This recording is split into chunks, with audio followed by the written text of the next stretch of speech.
All right, we're in the third week of this little mini series on the fifth commandment: honor your mother and father, and you will live long in the land that the Lord has promised you. Exodus chapter 20, verse 12. I want to connect it this week to your ministry, to the church as a whole, and even to your nation. I'll be talking about America, but other nations as well. So here's what I want us to see. The promise of the land, and then you can take that bigger, the promises that God gives to those who came before you, the promises he gave them, we receive them and we retain them if we honor and put weight. Remember, we view heavily and take them weighted. That's a very important thing. Those who have gone before us. So watch how this happens. We saw how it happened in Israel, and how when they ignored and treated with contempt or treated lightly their mother and father, their parents, those who have gone before them. When they thought of them lightly, they lost the promise of God in the land. This is the same thing for your life. Same thing for your church, same thing for your ministry, same thing for your nation. If you want to go further and do greater things than those who came before you, then you have to honor them. It's like this. It's like you're in a race, a relay race, and somebody runs the first leg of the race, and they hand you the baton.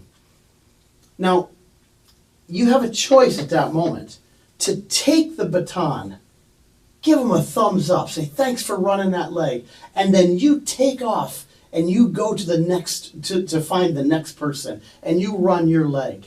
That's what it is when we honor those who come before us. But if we treat them with contempt and we don't like them and we disapprove of them, you can still run swiftly. Here's the difference. When you get the baton, you go back to the starting line and you start all over. And so you continue you run your race, but you don't start where they left off. You start where they start. Now, what a foolish thing to do. Why would anybody start where somebody else has already run? But when we treat those who came before us with contempt, we don't carry on and continue their work. We have to start all over again. And so let me just encourage you, let's say at your church or your ministry, honor those who have gone before you. Look and learn about the promises God gave them, the vision they had, the heart they had, the call they had on them. Honor them and then carry it on from there. You can get those promises, you can carry those promises. You can go so much further than you deserve. Why? Because you honored those who have gone before you. I want to stand on their shoulders. Why? Because I can see better.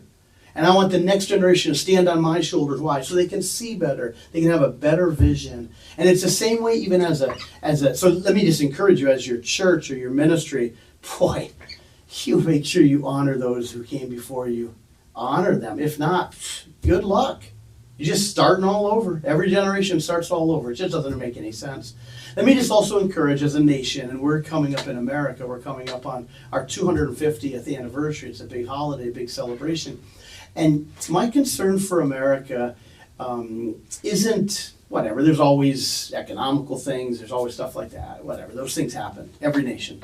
But my biggest concern is that we would not treat those who came before us with contempt, and that we not treat them lightly.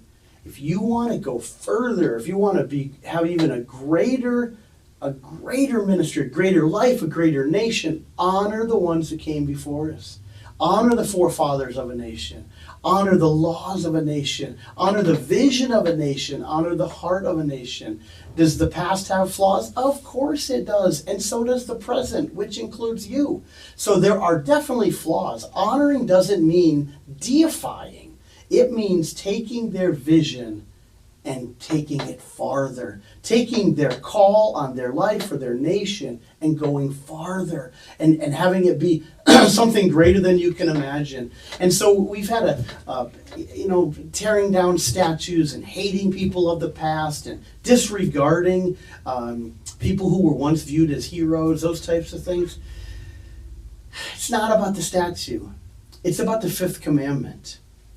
And if you dishonor Your mother and father, you're going to lose the promises. So let me tell you, please honor those who have gone before you. And even as a nation, no matter what nation you're in, honor those who have gone before you. Honor them. As a church, honor them. Don't hate the past. Don't hate the styles. Don't mock what they did. Don't look upon them with contempt. Maybe you're going to do things differently. That's okay. You can do things differently and still honor. But honor those who have gone before you in your church and your ministry. Honor your actual biological family. Honor your national leaders. Because why? Because your future depends on how you honor the past.